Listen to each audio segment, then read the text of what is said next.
Okay, welcome to Psych 101, General Psychology. Today, we're continuing our lecture on personality. Remember, on Monday, we talked about Freud's theory of personality. Today, we're talking about the other personality theorists, some of them being Neo-Freudians. And we're going to go through them a little bit more quickly. We're only going to say a little bit about their theories so that we can get through get through them in the amount of time we have. Okay. So after Freud came what are called the Neo-Freudians. Neo means new, like new Freudians. These were people who lived around the time of Freud. Some of them were followers of Freud because Freud was like a big celebrity during his time. Some were followers of Freud, very familiar with his theory. And some of them later broke away and proposed their own theories. And we're going to talk about some of those people. And there's other theorists, other psychologists that proposed theories as well, who will also talk about, but they weren't necessarily Neo-Freudians. They weren't necessarily people who believed in Freud's theory and then later broke away. And by the way, Freud took offense to that. When these people kind of broke away and proposed their own theories, he took offense to that, like, how dare you, right? That kind of stuff. But one of those people was Karen Horney, okay? If you want to know more about personality and these other theorists, right, you can take my personality class, which I teach every, well, I'm teaching it this semester, so every fall, okay? So Karen Horney was one of these Neo-Freudians, and she disagreed with Freud on something, so she has a different take on personality, okay? Karen Horney believed that social relationships are more important to personality development than sexual and aggressive impulses. And if you recall what we said about Freud, right? Freud believes in the unconscious, right? And he actually believes there's two kinds of energy. There's sexual energy and aggressive energy, okay? Karen Horney believed that, yeah, though there is sexual and aggressive energy, she believed that, you know, social relationships, like the relationship with your mother and your father, are actually more important than those biological things in determining your personality. So she especially took offense and really disagreed with Freud on the sexual stuff that Freud said. She did agree that childhood is important to personality, just like Freud did. And she believes in the unconscious, that yes, a lot of things that we don't remember are actually still present in our unconscious. But she also believed that warm parental relationships are actually more important to personality development, and they can help children overcome even traumatic events. Like, for instance, if a child should, witness the death of a loved one, or if has a near-death experience themselves, or is involved in a car crash or something like that, the child can be traumatized because of that event. But Karen Horney believed that if they have loving parents that basically show them that everything's going to be okay, that children will still develop normally and don't have to basically develop psychological problems as a result of having those difficulties, okay? She disagreed with Freud, like I said, on a lot of the sexual stuff. Karen Horney did not believe that women have penis envy, and she didn't believe that women are inferior to males. Remember, Freud said that during the phallic stage, that females develop the electrocomplex. They become sexually attracted to their fathers, and also notice that they don't have a penis, and therefore they feel inferior to males. They feel like there's something missing for them, right? Something missing. Karen Horney disagreed with that stuff. She didn't agree with the sexual stuff. She said that women do not have penis envy, that women don't really want to have a penis, and they don't really feel inferior to males. It's just that males basically, dominate women. They make them feel inferior by discriminating against them, and that women really don't want to have a penis, and that's not true. And she said other things like, as a matter of fact, she believed that that if anything, men have womb envy because women can give birth and men cannot, and that men have breast envy. So she countered Freud on several of these things, really disagreed with him on the sexual stuff. And her theory talks about 3 personality types, which is really the more important parts of her theory. For instance, your personality can, is determined by these 3 different, there's 3 different types, okay? Our personalities are made up of 3 different types. There's the moving against, there's the moving toward people type, right? You can be, for instance, have the personality that is cooperative, works with others, that kind of stuff, gets along with people. That's the moving toward people type. But there's the moving away from people type, right? You can also be the kind of person that doesn't like to talk, that rather avoids difficulties, right? Would rather stay away from people. And then there's the moving against people type. The people who are aggressive, who like to fight and argue, they're the moving against people type. So these are three distinct personalities. And according to Karen Horney, we have all three. It's just a matter of which ones are more dominant than others. Like if you are shy and anxious, you're more the moving away from people type. You still have the other two, but they're not as strong, in your personality. If you're the kind of person who's kind of mean and fights and argues a lot, then more the aggressive type, then you're more the moving against people type, and the other two are weaker. According to Karen Horney, to tell you a little bit more, the healthy person has all three types of these personalities and uses them as the situation calls for them. Because sometimes you need to be nice to people and get along with them. Sometimes you have to be the moving toward people type, which is also called the compliant type. Sometimes you have to get away from people. It's not worth it to get involved with them. Sometimes you have to be the moving away from people type. Sometimes you have to be the detached personality, right? That's called the detached personality. And sometimes you need to push back and assert yourself and defend yourself. And, sometimes you have to be the moving against people type. Sometimes you have to be the aggressive type. The healthy person uses all three as the situation calls for them. That's what Karen Horney said. And that's all we're going to say about Karen Horney's theory, okay? We have other theories that we need to talk about, but briefly.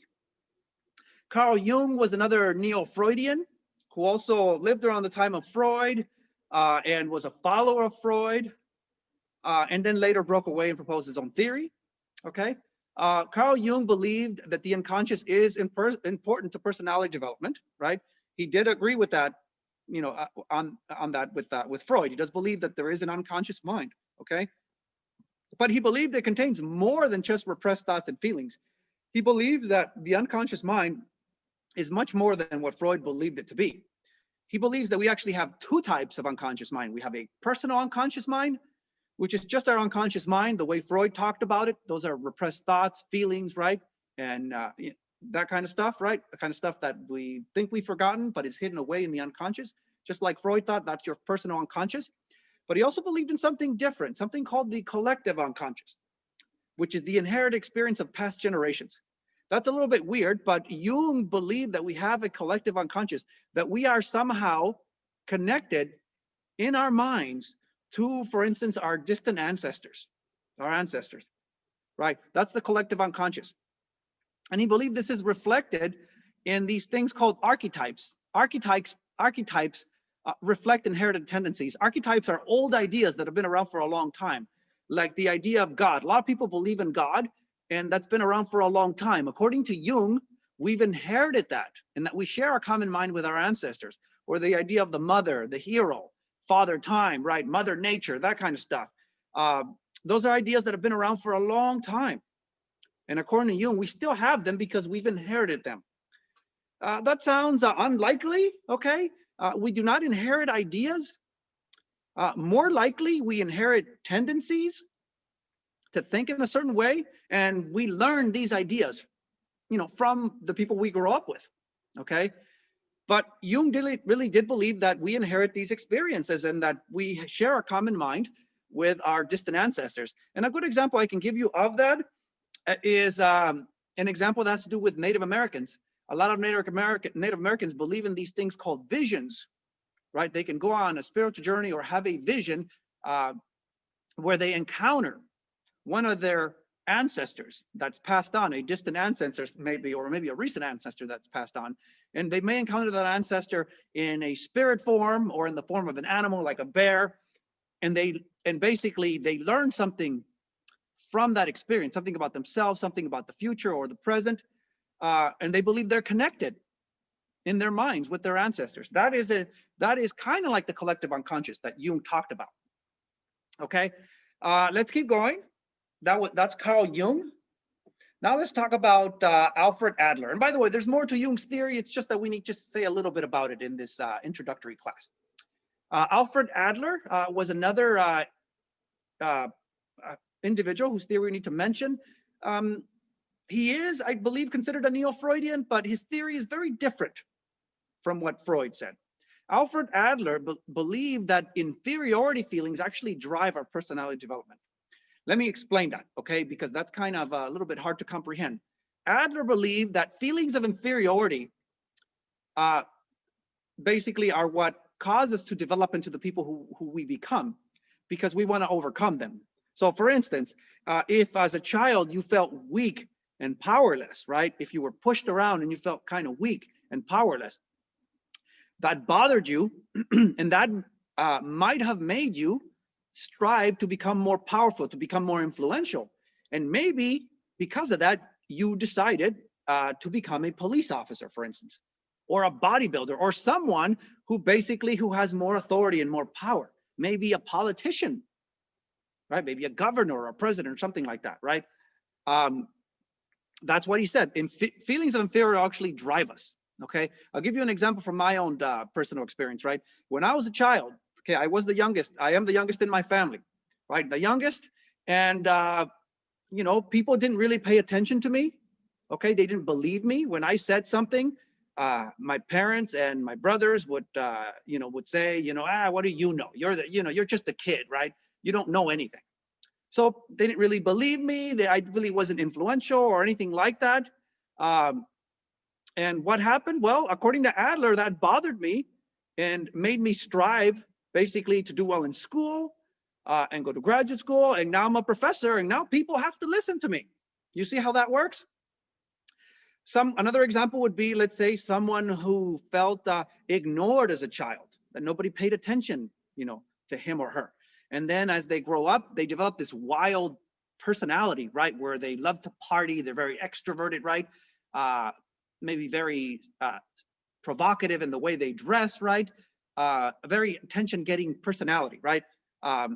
So they develop into a person who gets attention because they didn't get it as a child. That's how Adler believes that feelings of inferiority drive our personality, okay? And according to Adler, if these feelings of inferiority, you know, become too extreme, you can develop what's called an inferiority complex. An inferiority complex is a feeling of inadequacy that drives our development. We all have feelings of inferiority, but if you develop a complex, that means you have a real problem, right? There's something that affects you so much that you want to strive to overcome it. And I gave you examples of that already. And it could be different things for different people. Adler also talked about the style of life. He says we all have a style of life, kind of like a master plan to achieve success. We all have a way to achieve success. And if we're true to ourselves, true to who we are, and we follow the right plan, we can achieve success. And people's style of lives differ. For some people, they will achieve success by being cooperative, by getting along with others, working with others. For some people, it's gonna be, you know, through basically being assertive and being aggressive, and maybe, you know, just basically out-competing people. For others, it might be through avoiding people, and maybe they're going to be some kind of scientist or somebody else who just is thoughtful and works on their own. But we all have a style of life according to Adler, right? It's our master plan to achieve success. And if things aren't working well in your life, it might be because you're not being true to yourself. You're not following your master plan. You need to figure out what that is. We all have strengths and weaknesses. We have a style of life, and we will achieve success in different ways. Something interesting that Adler talked about is birth order. He said that birth order affects our personality. So for instance, if you're the firstborn, you're going to have different experiences than if you're, let's say, the youngest child that was born last, or if you're the middle child, or if you're an only child, right? All that will affect your personality. To give you an example of how birth order affects personality, research shows that that firstborns tend to be more authoritarian. Those that are born first are, you know, when they were young, they were kind of used to having some power because they had younger siblings, and they kind of got to teach and guide those younger siblings or even tell them what to do. So research shows that people who are the oldest, right, the firstborn, actually like to be people who are like in charge. They like to be the teacher, the person who guides, someone in charge, right? Or maybe someone in a position of authority in a business, right? They want to be, for instance, the supervisor or the CEO, the boss, or something like that, because they experienced, they had an experience with power, right? They got a taste of that when they were little, and then they still want that as adults. If you're the youngest, it would be different. You don't really experience power. You didn't get to be in charge, so you're not really driven by power. Okay. The youngest child is instead driven by by basically having older role models, but they don't really have a need to kind of be in charge. If you are an only child, you were born and nobody else came after you. Those that are the only child in their family, they're used to having all the attention. They're used to having all their parents' resources, and they basically like to be the center of attention. And those that are the only child, when they're adults, if they don't achieve success, they feel very miserable. Or if they're not the center of attention, they don't feel they don't feel adequate because they're used to being the center of attention. Those are just some examples of how your birth order affects your personality. It's a very interesting idea that Adler talked about, that some research seems to support. Another theory proposed by Carl Rogers. Carl Rogers and humanistic theory. Humanistic theory is a kind of a broad theory that says that humans are basically good, they have free will, and they strive for self-actualization. Carl Rogers believed that sort of thing. His theory falls within humanistic theory, or the humanistic approach. Okay. Carl Rogers believes, yes, he believes that we're basically good people. We have free will. We can choose for ourselves who we become, and we strive for self-actualization. We strive to kind of get better and achieve our full potential. And if you're going to keep striving and you achieve your full potential, you're more likely to be what he called a fully functioning person. A fully functioning person is someone who functions well, who is basically on their way to self-actualizing, to achieving their full potential. Remember, we talked about Maslow's hierarchy of needs when we talked about motivation, and the last step was self-actualization when you achieve your full potential. This is that same kind of thing here, achieving your full potential. But Rogers believes that the fully functioning person is more likely to achieve their full potential. And he said that fully functioning people have certain things in common. Okay, so the fully functioning person is someone who accepts him or herself. The fully functioning person loves themselves, accepts themselves with their strengths and weaknesses. They're not necessarily perfect, but they accept themselves. When you accept yourself, you feel better about yourself, you do better. You're more productive, for instance. The fully functioning person strives toward their full potential. They're always kind of growing, challenging themselves. They want to get better. They strive to get better. And the fully functioning person lives fully in the moment. They live in the present. They take care of what they need to take care of in the present, right? Because if you take care of the present, the future will be okay. Don't worry about the past. The past is gone and the future hasn't happened yet. But if you just do what you need to do in the present, you'll be okay. So guess what? If you want to do well in class, right? Pay attention to what we're doing now, right? Do the things you need to do now, okay? Don't worry about what's going to happen later. Take care of your assignments, right? When when they're almost due, right? When they're coming up. Pay attention in lecture. Study. Live in the moment. When you're at a party, have a good time. Live in the moment, right? When you're at work, don't worry about other things. Worry about work. When you're with your significant other, if you have one, you need to be with them and engaged with them. Okay, don't be worrying about those other things. So we need to live in the moment. We need to take care of the here and now. And if we do that, the future will be okay. The past, don't worry about it. It's gone. Okay, so these are the things that fully functioning people have in common. Rogers also talked about something else. He also talked about unconditional positive regard and conditional positive regard. The fully functioning person, just to tell you a little bit more, is more likely someone who received unconditional positive regard. Unconditional positive regard is unconditional acceptance, right? Of the person regardless of any circumstances. Okay, so Unconditional positive regard. To give you an example of a more extreme form of that is like unconditional love. So for instance, a mother has unconditional love usually for her children. She loves them no matter what they look like, whether they're smart or average, right? Whether they're tall or short. Good parents, right? Good mothers, good fathers, love their children unconditionally. Well, unconditional positive regard is something similar, right? It's when you accept people without conditions.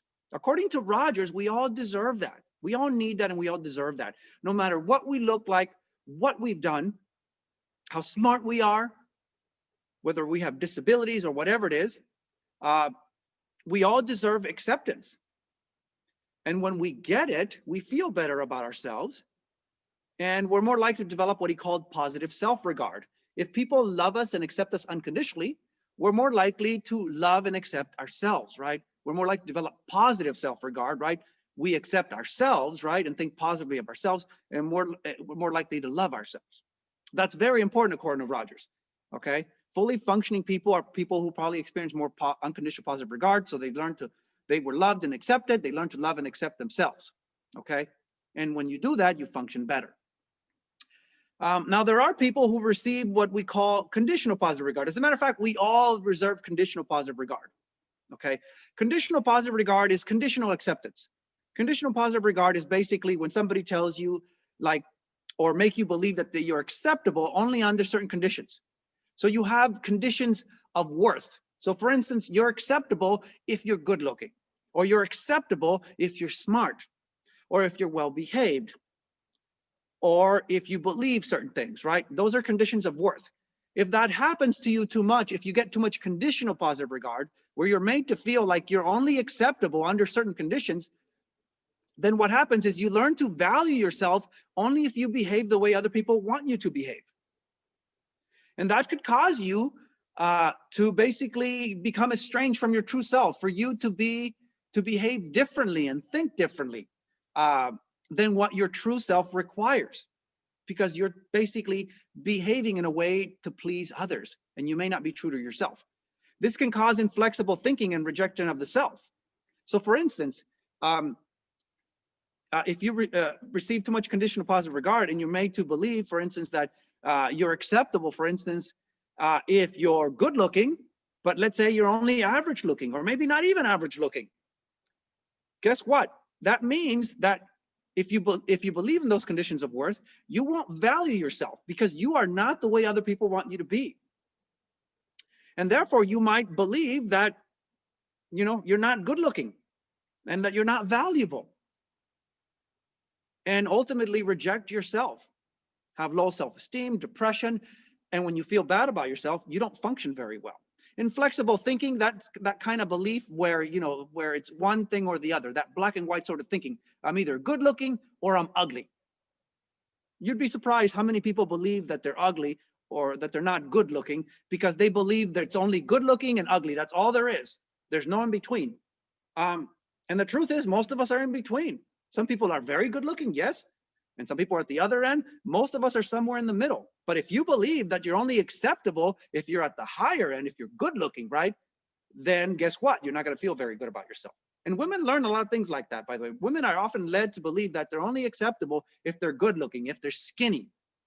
That kind of stuff's a big, more of a problem for women. Men, on the other hand, are led to believe that they're acceptable if they have a good job, right? If they make a lot of money, if they're big and tall, that kind of stuff, right? And there's plenty of men who don't have good jobs, that don't make a lot of money. Plenty of men who are short and skinny and scrawny and don't look like this stereotypical, you know, manly type, right? And trust me, a lot of men feel bad about themselves because they're not that way. But Rogers is saying that we need to love and accept ourselves regardless, that we need to basically, you know, what we need is unconditional positive regard so that we learn to love and accept ourselves. But if you get too much conditional positive regard, that ultimately causes rejection of the self because you're not good enough. You never meet other people's conditions. You always fall short. Guess what? There's always people who are smarter than you. There's always people who are better looking. And if you care too much about what people think and you value yourself that way, then you're not going to feel very good about yourself. That's what Rogers talked about. We'll talk more about Rogers when we get to therapies. Some of these theories have therapies based on them, so we'll talk about them again when we get to therapies. Now let's talk about something else. Those are some theories of personality. There are many more, just a few. We talked a lot about Freud, and then we talked about some other ones very briefly. But now let's talk about personality assessment. Let's talk about how we can measure personality. That's something that's interesting in itself. So how do we measure personality? Personality psychologists, right, those kind of psychologists, they often try to measure personality by focusing on what are called traits. A personality trait, for instance. Traits refer to consistent behaviors or feelings that are measured by self-reports or peer reports. So let me say that again. Traits are basically, traits refer to things that we, to patterns, right? Like things we do again and again, or if we tend to feel a certain way again and again, that reflects a personality trait.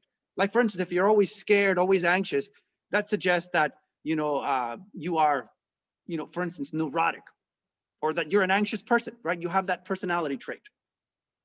And it says measured by self-reports or peer reports. Yes, personality traits. Personality is often measured with questionnaires, self-reports. Okay, it's just the way it's measured. You get, a bunch of questions on a sheet of paper, and you rate yourself. To what extent are you anxious? To what extent are you aggressive? To what extent are you, nice? And you rate yourself on all these things, and they try to determine your personality by looking at these traits, by having you answer questions that refer to these personality traits. So shyness, aggressiveness, those are examples of personality traits. Aggressiveness, for instance, if you're aggressive, if you have that personality trait, that means that you argue a lot with people. Maybe you get into fights, you have trouble getting along with people. And it's not just here and there, it is often, right? You tend to have a lot of problems with people because you're aggressive. You're aggressive with your peers, with teachers, you argue a lot, that kind of stuff. And you take things the wrong way often. You're aggressive. And if you don't control yourself, you might even get into physical fights with people. Okay? I'll put it to you this way. If you have a lot of problems with a lot of people, that suggests that it's probably something about you, that maybe you're aggressive or you're mean or something like that, right? If you only have problems with, with just, let's say, one person or a few people, and you get along with most people, then that probably doesn't describe you. You're probably not mean. You're probably not aggressive. But those are examples of personality traits. And here's another example of a personality trait. Here's one you probably haven't heard of, and that is locus of control. Sounds complicated, but it's not. Locus of control just has to do with control, your belief about control. Do you believe that you're in control of your own life? If you do, then you have more of what's called an internal locus of control. If you believe that your life is controlled more by external forces, like what happens to you is more likely to be due to chance or luck, or it's God, or that the government just controls everything, right? That you have no choice, it's just how things work, right? Then you have more of an external locus of control. Okay. I don't have the locus of control scale for you guys. If we were having face-to-face class, I would pass that out. We'd look at it. But I do have it, but I'm not going to share it with you guys because if I switch screens, then the recording's going to get messed up. And Zoom only likes to show you the screen that is active. If I switch to another one, it's not going to show that. I'm going to have to stop the recording and start it again for that screen to show. So I'm not going to do that. But it's easy to understand, okay? So if you believe, for instance, that you're in control of your life, you're going to determine if you're happy. You're going to determine if you are successful, if you're healthy and you're going to live a long time. If you believe that that is up to you, right, then you have more of an external locus of control. If you believe that your happiness is determined more by other people who control the government maybe, or who control your life, okay, or that it's due to God's will, or it's due to just chance or luck, right? How long you're going to live has nothing to do with you. It has to do with just God's will, for instance. Or, we're going to die whenever we die. We can't do anything about it. If you believe that kind of stuff, you're more external. You're more an external locus of control, which you believe that life is controlled more by outside things, right? Things that are out of our control. Of course, you could be somewhere in the middle. These are two extremes here, internal, external. You can be somewhere in the middle that you believe it's both. Or maybe you're more internal or more external, okay? I believe I'm more internal, that I do believe when it comes to being healthy, how long I'm going to live, that I have control over that. How I eat, whether I exercise, right? Whether I take care of myself. I do believe that me doing well in life has to do with how hard I work and things like that. That's more internal. Okay. But if you're more external, then you believe that your health has nothing to do with things you can control. It has more to do with, you know, with just chance or luck, right? That you're going to die whenever you die. And if you develop cancer, you have no control of that. It's going to happen, right? Um, or you believe that the doctor is going to determine if you're going to be healthy, right? If you have some problem, you're going to go to the doctor and you're hoping that the doctor has a pill for that. That's more of an external locus of control. You don't believe it's up to you. Let's keep going.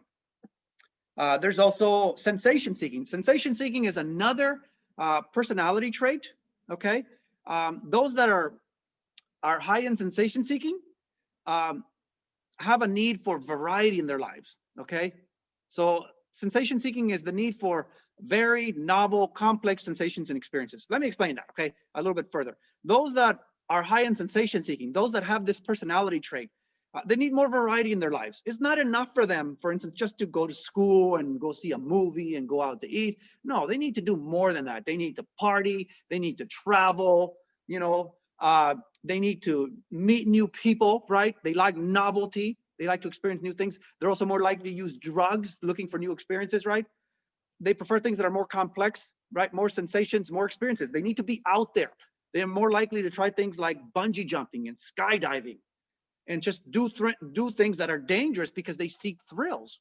A thrill seeker is someone who's high in sensation seeking. Those high on sensation seeking, they seek thrills, they seek adventure. Okay. If you're high on that, then that's you. You're easily bored. You need to be out there doing things. You need to be risking your life, doing things that are adventurous, right? Again, I don't have the sensation seeking scale for you guys. I'm not going to show it to you guys because I don't want to interrupt the recording.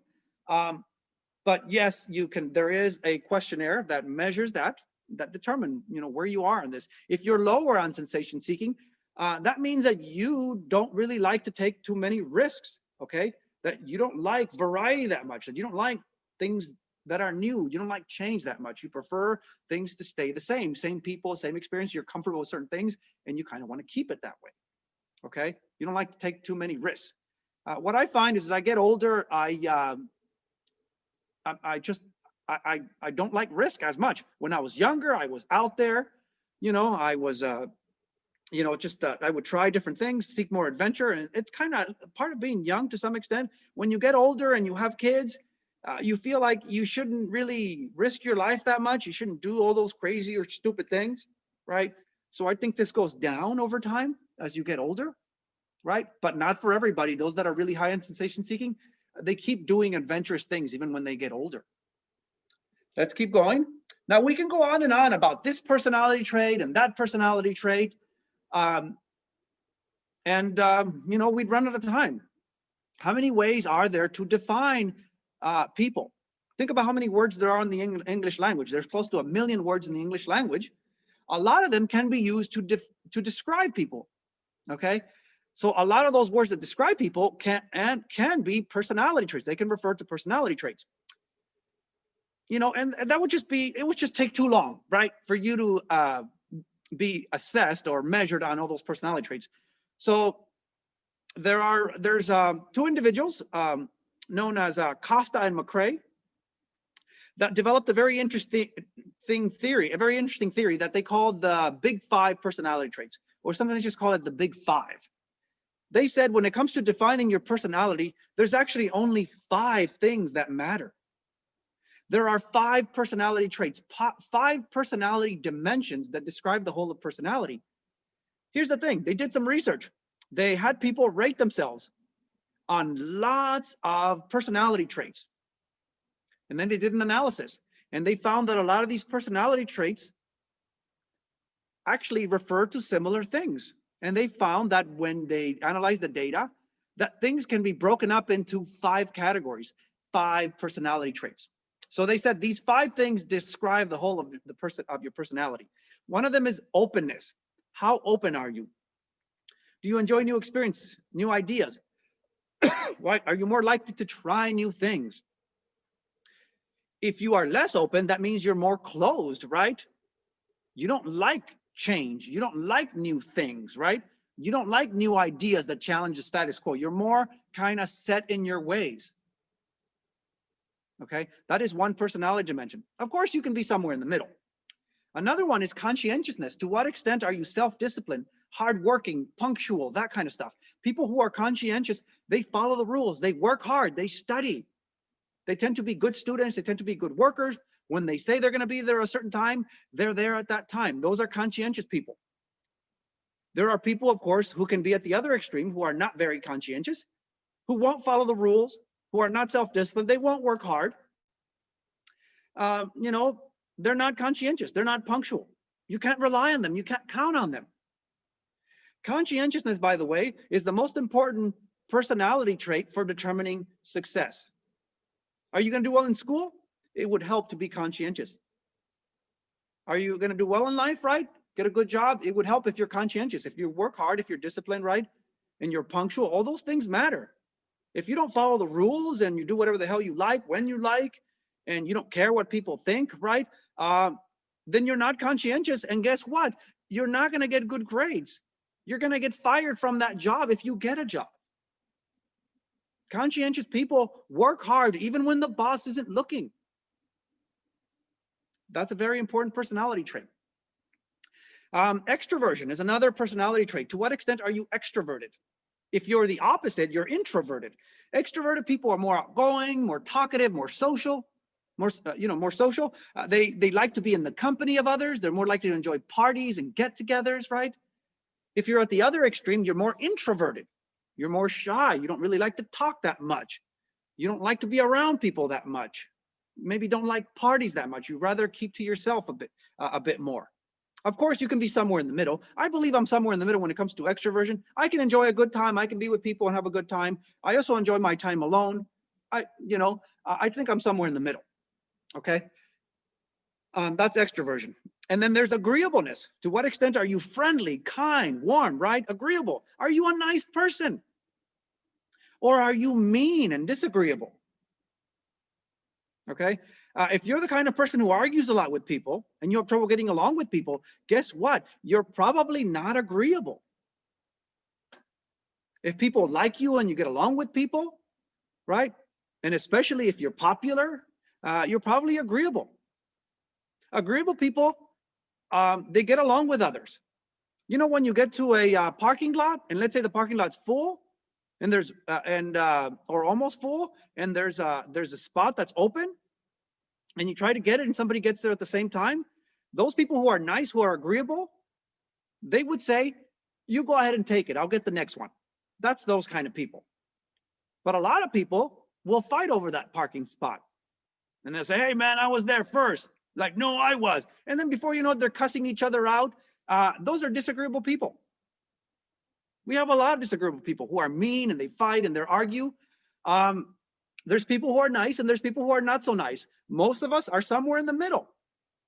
Okay, that's agreeableness. And then there's neuroticism, also called emotional stability. You might not know what the word neuroticism refers to, but you know what we mean by emotional stability. If you are neurotic, that means you're easily frustrated, easily saddened, easily angered. So there's an exam coming up, and guess what? You're anxious, you're stressed out. There's a paper, and you're stressed out, you're anxious. When you're with someone, you have a romantic partner, you worry that you're going to lose them, that they're going to cheat on you. If they don't call you, you think that they're losing interest in you. These people are easily depressed too, easily angered. Those are people who are neurotic. They're emotionally unstable. And yes, you could be extremely emotionally stable and nothing phases you, nothing bothers you, right? You don't get stressed out, you don't get anxious, you don't experience intense emotions, right? You kind of just remain calm. And then there are people who are highly neurotic, easily frustrated, angered, everything freaks them out, right? They're highly anxious people. Those 5 things determine the whole of your personality, according to Costa and McCrae. And it's a very good theory, very brief, very concise, and also very thorough, okay? We can't talk about it now, but I would challenge you to try to come up with a way to describe somebody's personality that isn't already captured here. So you might think, well, what about people who are funny? Where does that fit in? People who are funny, that would fall under extroversion. Extroverted people tend to be more funny. Say, well, what about people who are, people who are just assholes, right? That would be disagreeable. People who cheat, disagreeable. Or people who cheat could also be, they're also not very conscientious. Right? It's hard to think of a way to describe someone that isn't already captured by this scale. And it's called the Big Five personality trait. And there's an easy way to remember them. I have them in a certain order. Take the first letter of each one. It spells ocean. But you have to remember, neuroticism is also refers to emotional stability. And if you see emotional stability, you need to remember, okay, that refers to, neuroticism. Neuroticism is less emotional stability. More emotional stability means less neuroticism. Okay, that's the Big Five. Let's keep going. Let's talk about other ways to assess or measure somebody's personality. Things that are even more fun, okay? There are these things called projective tests. Tests where you look at something, you say something about it, and that's supposed to say something about your personality. So with a projective test, you attempt to reveal to your personality or personality characteristics by projecting them onto ambiguous stimuli. So let me explain that. You look at a picture, an image, you say whatever comes to mind, and then what you're saying is actually revealing something about your personality. And an example of that is the Rorschach ink blots, which I think a lot of you have heard about already. I'm going to show you some images in a moment to help you understand. The Rorschach ink blots are basically just these ink blots, these images on a piece of paper that were made basically by having a drop of ink on the paper, and then they fold it over and made some kind of blot there. And there's 10 of these, and they're ambiguous. It could be anything. And you're asked, what might this be? What does this look like to you? And what you say is supposed to reveal something about your personality. So let's look at some examples so you understand. So here's one image of the Rorschach ink blot, Rorschach ink blot test. That's a personality test. So you look at this and they ask you, well, what does that look like to you? What is that? And you can say different things. I've heard people say that they think it's a butterfly. Some people say they think it's a dragon.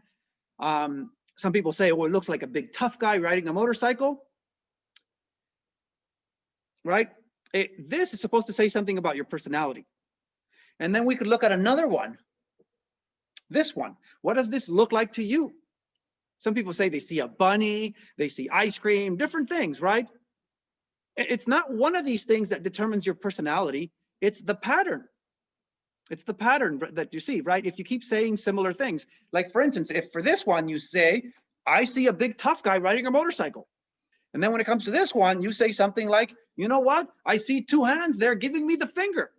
See those two things on the side, right? Looks like two hands giving you the finger. Guess what? That might say that you're aggressive, adventurous, that you're a big, tough person, right? It could say something about that you're very assertive, you're aggressive. And I can tell you, I did have a student who gave that same interpretation. He said, here, I see a big tough guy riding a motorcycle, right? And here I see two hands giving me the finger, this guy said. This guy was a football player. It makes sense. He is tough, he is aggressive, and he's seen those kinds of things. These tests have been criticized, however, for being unreliable. They've been criticized because what you say is affected by whatever you've experienced lately. So if you just watched a movie, a scary movie, you're going to see scary things. If you were watching something else on TV that has to do with food, you're more likely to see things that have to do with food. So they're easily affected by whatever you experienced recently. Here's another projective test. It's called the thematic apperception test, or the TAT. It's a similar test where you project your personality onto pictures. It's not really pictures, it's images. There's a drawing there, and there's definitely something there, okay? And you make up a story for each picture. And the logic is that you identify with a character in the story and that it says something about your personality. Like this one right here. Let me give you an example. There's this one. So what is happening there? What's the story? And you might think of different things. You might say something like, well, there's the young woman in the front, right? And she is, she's there. And then there's an evil old woman behind her who is trying to sneak up on her and is going to do something to her, that is planning to hurt her or kill her. right? Maybe you see something like that, something similar to the story of Snow White and the Seven Dwarfs, right? That could reveal that maybe you're suspicious, you're paranoid. But then again, I'll tell you, these tests have been criticized because what you've been exposed to recently affects the story you make up. If you just watch Snow White and the Seven Dwarfs, guess what you're going to see here? You're going to think of that old lady as the witch, as the evil witch that's trying to poison the young lady. Okay? Or actually, for some people, that looks like a man in the front. That looks like a man. And then the woman is their mother, that's concerned about them. That could reveal something else about your personality. But the point is that you're shown images, and then you're shown several of them, and after a while, the stories start to reveal certain things, right? You start to see a pattern, and that's the way it's supposed to work. But I can tell you, these tests, though they are fun, have been heavily criticized as not being very reliable, not being very scientific. But if you look online, you can find these, and you can find all the images, and you can look at them and try it out on yourself. Here are the references of some things we have referred to in the PowerPoint. So we are done. Let me stop recording.